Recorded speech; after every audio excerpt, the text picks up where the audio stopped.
Welcome to వి5 news. ఈ రోజు మనతో పాటు సుభాష్ గారు మనతో పాటు ఉన్నారు। సో ఆయనతో మాట్లాడే ప్రయత్నం చేద్దాం। నమస్తే అండి। నమస్తే। సో చూసుకున్నట్లయితే పార్లమెంట్ ఎలక్షన్స్ అయితే దగ్గరకు వస్తున్నాయి। అయితే ఈ పార్లమెంట్ ఎలక్షన్స్ లో బీజేపీ కార్యాచరణ ఏ విధంగా ఉండబోతుంది?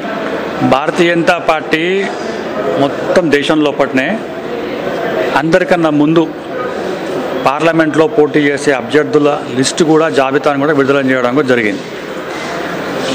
మా అభ్యర్థులు ఎవరైతే ఉన్నారో వాళ్ళు ముందుగా పోలింగ్ బూత్ సమావేశాలతో పాటు పార్లమెంట్లో ఉన్న ప్రముఖ నాయకులు, అక్కడ ఉన్న ఏదైతే షార్ట్ ఫాల్స్ కానివ్వండి, అక్కడ ఉన్న ఇష్యూస్ కానివ్వండి, అంటే ఆర్గనైజేషన్ లెవెల్లో వాటి అన్నిటిని కూడా ఒక అవగాహనకు వచ్చి ఈరోజు ప్రజల మధ్యకు పోవడం కూడా జరిగింది। వేరే పార్టీతోటి కంపేర్ కనుక చేసుకుంటే ఈరోజు భారతీయ జనతా పార్టీ అనేది ఒక పెద్ద పార్టీగా వర్తించబోతుంది।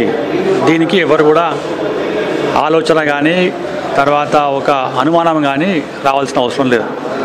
ఎందుకు చెప్తున్నానంటే కాంగ్రెస్ పార్టీ ఇవాళ 543 స్థానాలు భారతదేశంలో పోటీ చేస్తుంటే పార్లమెంట్ ఎన్నికలు జరుగుతున్నప్పుడు సగం మంది అభ్యర్థులు కాంగ్రెస్ పార్టీ నుంచే ఉన్నారు। మిగతా సగం అంతా కూడా ఇండి కూటమికు ఇవ్వడం కూడా జరిగింది। తెలంగాణలో రేవంత్ రెడ్డి గారు, బట్టి విక్రమార్క గారు, పెద్ద పెద్ద నాయకులు కూడా ఎప్పుడు ఒకటే మాట్లాడుతుంటారు, రాహుల్ గాంధీ గారు ప్రధానమంత్రి కావాలని। మేము ఇవాళ ప్రశ్నిస్తున్నాం, మీరు పోటీలే లేరు। పోటీ చేసిన సబ్జెక్ట్ అంటే సీట్లో మీరు ఏంటంటే గెలవని పరిస్థితి ఉంది ఇవాళ। ఉత్తరప్రదేశ్లో, బీహార్లో, మధ్యప్రదేశ్లో, రాజస్థాన్లో, ఛత్తీస్గఢ్లో, ఉత్తరాఖండ్లో కనీసం మీకు అభ్యర్థులు కూడా కరువైనారు। మీరు ఇవాళ బాగా ఆశ పెట్టుకున్నది కేరళ, తర్వాత కర్ణాటక, తర్వాత తెలంగాణ।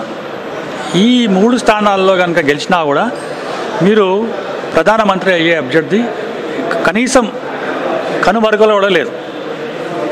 అంటే కంపారిటివ్ స్టేట్మెంట్ 125 సంవత్సరాల కాంగ్రెస్ పార్టీ ఇవాళ ఏ పరిస్థితిలో ఉంది, 40 సంవత్సరాల భారతీయ జనతా పార్టీ ఏ విధంగా ఉంది।